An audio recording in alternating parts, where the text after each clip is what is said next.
I'm Omodara Mills. Welcome to Inside Health. In this video series, we explore various departments, units, and services of the Tobago Regional Health Authority, the TRHA. We'll take you behind the scenes to show you how they contribute to the quality healthcare services provided to you, our people. In this episode, we're looking at the administrative side of the TRHA. This arm plays an important role in the operations of the healthcare system. So we talked with key players like the Acting Medical Chief of Staff, Dr. Victor Wheeler, the Secretary for Health, Wellness and Family Development, Tracy Davidson Celestine, as well as General Managers of the Finance Department and the Human Resources Department. So join us as we kick off this episode at the TRHA's head office in Mount Mary.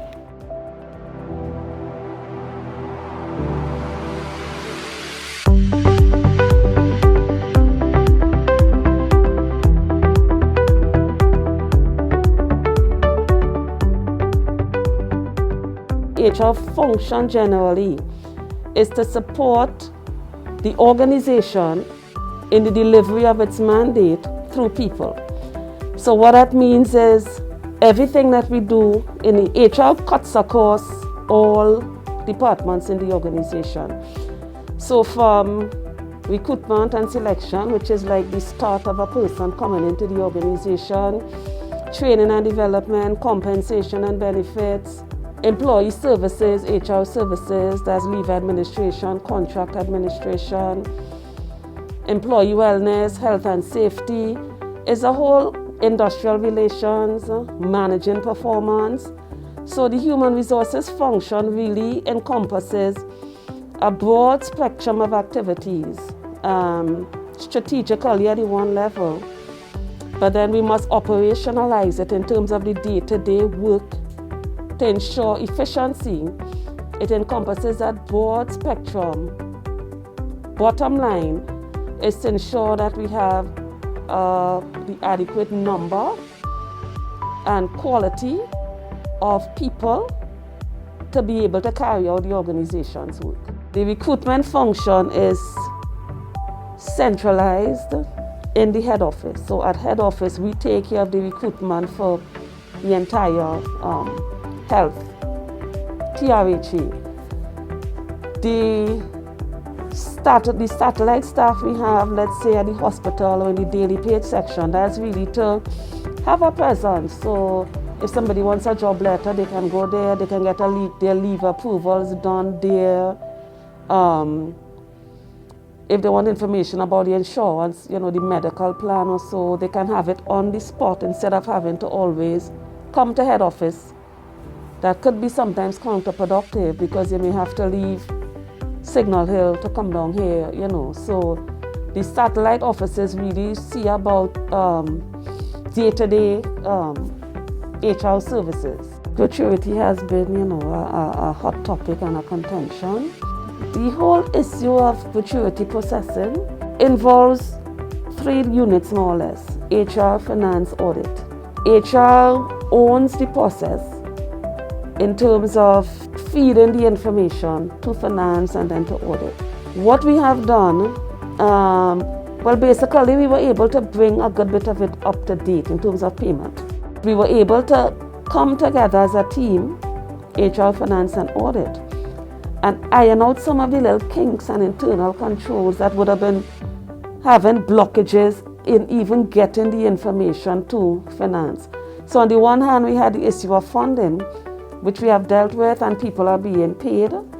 But on the other hand, there was some little internal controls, some little efficiency issues that we were able to work together as a team so that HR will now move the information along more quickly to finance, and finance will feed back information to HR so that at any time an employee comes and asks, I'm here to inquire about my, gratuity, we are able to respond.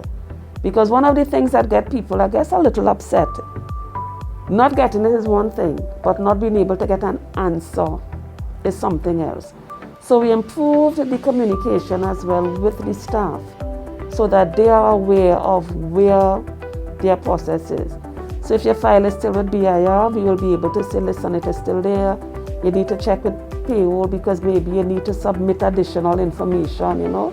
So the talking and the communication between HR Finance Audit and moving some of the things that were creating the backlogs, that's where HR was able to have an input. But the processing and the payment is actually with finance.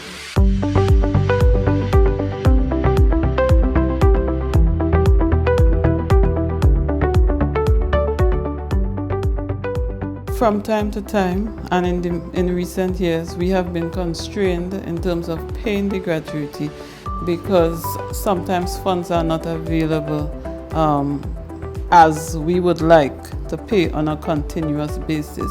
However, I'm happy to report that for this financial year, we have paid in excess of $30 million to approximately 800 employees for gratuity for periods ranging from 2017 and 2018 mainly.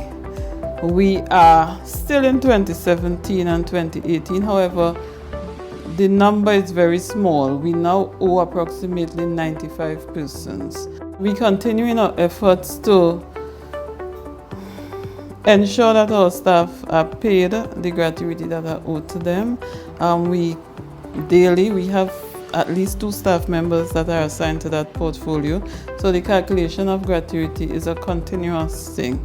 We calculate, our internal audit department would audit, and we send to the Inland Revenue to obtain the necessary tax clearance before payments are made. So we envision that in the 2021 financial year, we would be able to clear those 95 persons, and we would move on to paying gratuities for contracts that have expired in the 2019 financial year. Right? But I would add that we are now waiting until 2021 to start the calculation of the 2019 gratuity. This is something that has already started. So as soon as the funds are available and everything is in place, we would be able to commence paying staff for the 2019 period. We receive funding from the division for both recurrent and capital expenditure. In terms of medical equipment, most of that procurement is done through funding that we receive for development program expenditure. So for instance, at present we are working on 3 major development procurements, which is the refurbishment and upgrading of the VFR air conditioning system at the Scarborough General Hospital. We are also working on purchasing a mobile X-ray unit for the hospital and a mobile CM, and fourthly, a reverse osmosis system for the dialysis unit. So we have some separation in terms of the capital expenditure for the equipment and what we spend on salaries and wages and payment to suppliers. The financial management is a very important aspect, and that's why it's so important that it ties in with the procurement, because procurement is very, very important in terms of ensuring that the money is well spent. And then the inventory department, we at the TRHA has centralized procurement and centralized, if I would say centralized holding of our materials and supplies. We also have a computerized requisitioning system.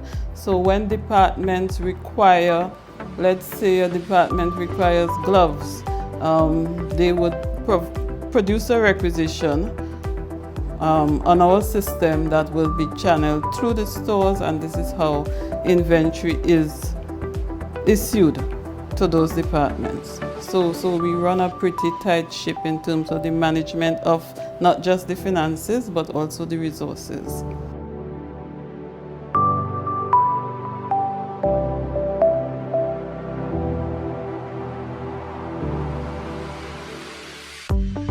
The TRHA would know funds the Tobago Regional Health Authority.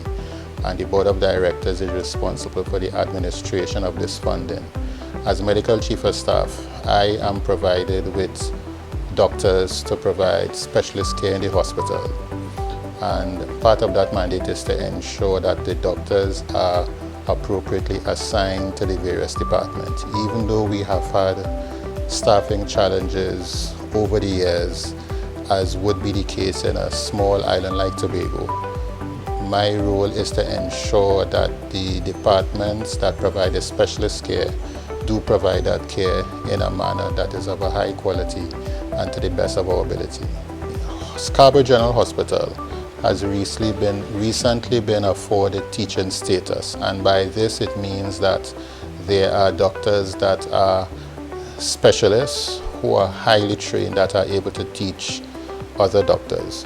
Now, all the consultants in the hospital have their specialist qualification, and some of these specialist qualification, most of the specialist qualification was obtained either from the United Kingdom or from the United States. Some are also from the University of the West Indies. Now, the qualification is such that many of the consultants in Tobago are either associate lecturers or lecturers with the University of the West Indies, because as I mentioned, we have teaching status. We have a good history of training doctors in Tobago at the specialist level. There are doctors in various departments that have done the English specialist exams and have gone on to further specialist training in the United Kingdom. We actually have a couple doctors who, during their entire stay in Tobago, were able to pass all the exams and get experience to become specialists. And more recently, we have been assigned teaching status with the University of the West Indies, whereby we are also teaching and training doctors in this specialist program run by the University of the West Indies. The reason for pointing out all of this is just to let the public know that the consultants in charge of the various specialist departments are in fact highly trained, are well experienced, and because of that, they are able to provide a high quality of care to the public. Training of young doctors is important because when a doctor just graduates, they do need to have proper supervision and oversight so that they can choose in years to come if they want to become specialists. Some of that specialist training can start in Tobago and they can move on to either Trinidad or abroad. The hospital has demonstrated a strong history of this type of training. And by doing that, the public can be confident that the quality of care that they are provided with is actually of a high standard.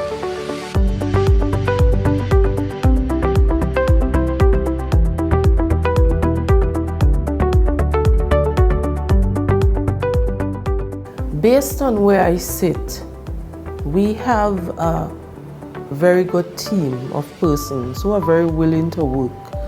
What I see from them since being in this division is that they are committed, they are passionate about their work, they are warm and friendly and would want to see the job done at the end of the day. When you have a well-trained and very good human resource team, I think half of your problems are solved in any organization.